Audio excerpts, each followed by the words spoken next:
Scene by Joshua Bratt.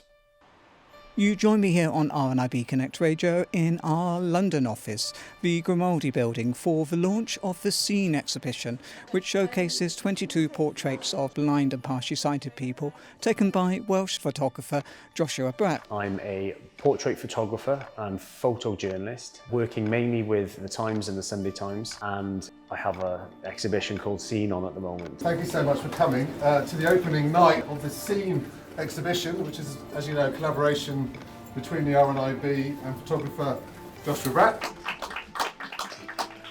What inspired you to take pictures of blind and partially sighted people?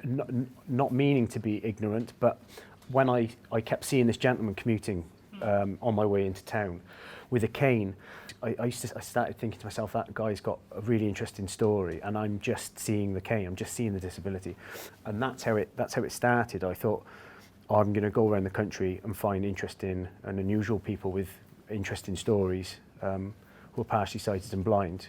I've shot down in Portsmouth, Dr. Nick Bond down in Portsmouth University, Ellen Renton up in Edinburgh, and everybody between. So I think that's a nice thing about the exhibition. It's showcasing what blind and partially sighted people can do, but it's also showcasing how accessible photography and art can be. Yeah, it's fully accessible, which was very important to me. The audio-described technology, that's QR code on the actual portraits themselves. We have braille booklets, and then we also have these amazing tactile books. This portrait is of Jessica Inaba, a woman in her mid-20s with black skin, dressed in formal barrister attire. The background is richly decorated with dark wood panelling and a portrait of Henry Montagu, 1st Earl of Manchester, looking over at her as she poses in the Queen's Room at the Middle Temple in London. Taking a selfie of a selfie. Selfie of a selfie, isn't it? Yeah. We just got on like a house on fire. Yeah. And he was in my world, you know, look, I was explaining what I'm doing about the dots, you know, my colour-coded braille. Yeah. I was showing him, like, you know, he could learn braille for colour association, and my passion just came through. He just relaxed me and made it effortless. And that was the great thing. So it turned into quite good fun, actually, because he made it fun.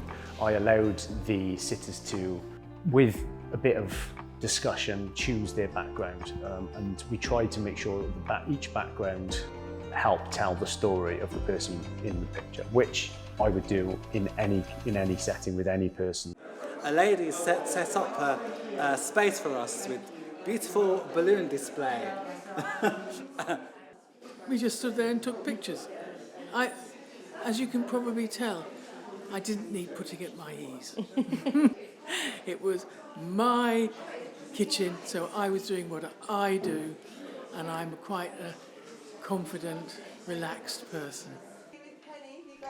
Well, I think we can do anything, perhaps not brain surgery, but anything else, yeah, have a go. I think some of the people involved in the project have certainly had more hurdles in their way to get to where they want to be. You have to go through slightly different routes, but that's not going to stop you. These people have gone and succeeded and are living really fruitful and interesting lives, and I think that's what the project's aim is to show that anybody can achieve anything, really. Scene by Joshua Bratt. Hosted by RNIB.